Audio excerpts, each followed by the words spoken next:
Jõulud on maailma kõige ikoonilisemad pühad, täis väga kummalisi traditsioone.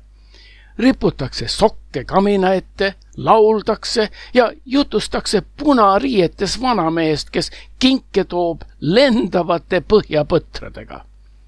Sellised ideed on nii sügavalt jõuludesse juurdunud, et meie isegi ei tea, kust nad tulid.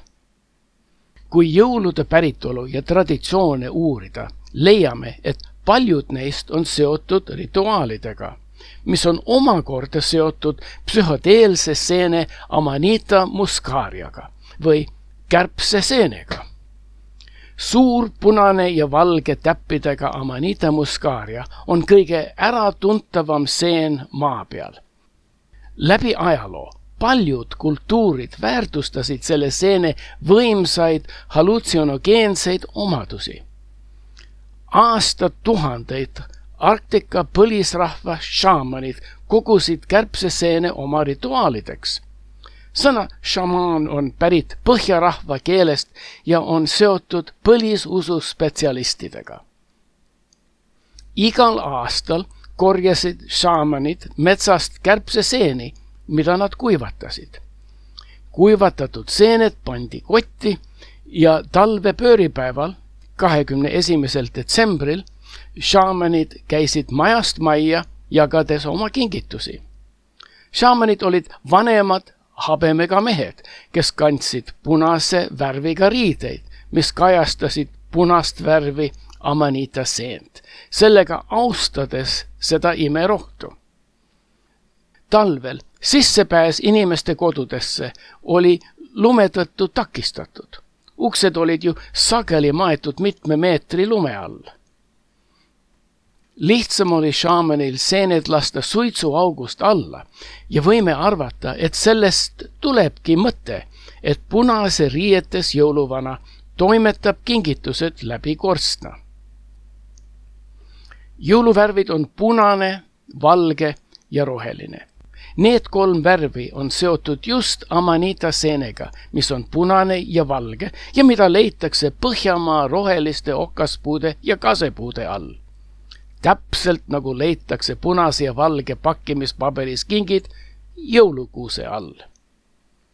Kuigi surmajuhtumid on äärmiselt haruldased, Amanita muscaria või kärbseseen on mürgine. Toksilisuse vähendamiseks riputab šamaan seened puuokstele kuivama. Just nagu värvilisi kaunistusi riputakse jõulupuule. Jõuluvana põhjapõtradel on kah kärbseseenega seos. Põhjapõdrad on levinud kogu Euroopas ja Siberis ja nemad, nagu inimesed, sõid Amanita muscaria seeni. Inimesed, kes need hallutsionogeenseid seeni sõid, võisid uimaselt näha, kuidas põdrad silmade ees lennus keerlevad.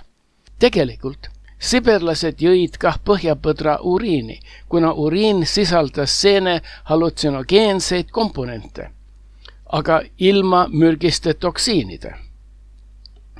On täitsa võimalik, et laste jutt Rudolfist, kes juhtis teisi lendavaid põhjapõtre oma hõõguva punase ninaga, on pärit just kärbseseene psühhodeelilisest mõjust ja kirjeldab, kuidas punane Amanita muscaria juhendab jõuluöö imelist retku. On täiesti võimalik, et jõuluvana abistavad päkapikud on pärit šaamani narkojoobes nähtustest ja on võimalik, et jõuluvana kirjeldus peegeldab punase seene välimust.